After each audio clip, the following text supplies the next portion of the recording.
అందరికీ నమస్కారం. చంద్రబాబు నాయుడు గారు గత 14 సంవత్సరాలు నేను ముఖ్యమంత్రిగా చేశాను అని చెప్పుకుంటా ఉన్నటువంటి చంద్రబాబు నాయుడు గారు ముఖ్యమంత్రిగా ఆయన హయాంలో ఉన్నప్పుడు ముఖ్యంగా నీటిపారుదల ప్రాజెక్టుల విషయంలో ఎంత మంచిగా పరిపాలించారో మన రాష్ట్రాన్ని నేను కొన్ని విషయాలు మీ ముందుకు తీసుకొస్తా ఉన్నానండి.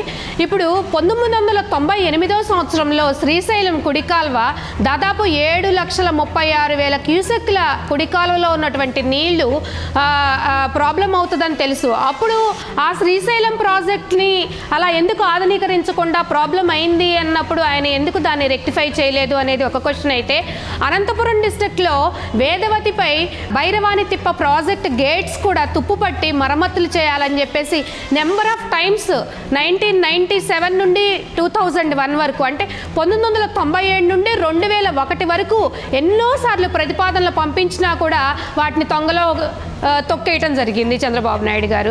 అప్పుడు ఆ గేట్లు కొట్టుకుపోవటం మనందరం కూడా చూసాం.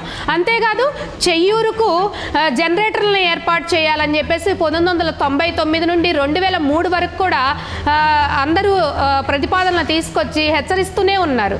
ఎన్నిసార్లు నెంబర్ ఆఫ్ టైమ్స్ ప్రతిపాదనలు తీసుకొచ్చి ఆ మరమ్మతులు చేయండి, ఒక మంచి జనరేటర్ సిస్టాన్ని ఏర్పాటు చేయండి అని చెప్పేసి చేసినా కానీ పట్టించుకోకపోవడం వల్ల అన్నమయ్య ప్రాజెక్ట్ గేట్స్ కూడా కొట్టుకుపోయాయి.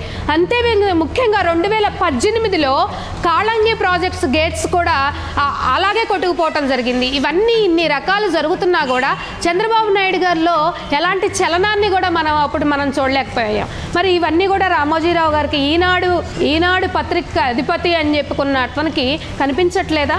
ఒక విధంగా ఇవాళ రోజున ఎలక్షన్స్ దగ్గరకు వస్తున్నాయి అంటే రాజకీయాల్లో ఎక్కడ లేని విధ్వంసకాండని ఈ పత్రికలు పచ్చ మీడియా క్రియేట్ చేస్తున్నప్పుడు మరి వాళ్ళ టైంలో ఇలాంటి జరిగినప్పుడు అవెందుకు పైకి తీసుకురావట్లేదని చెప్పేసి నేను అడుగుతా ఉన్నాను రామోజీరావు గారిని.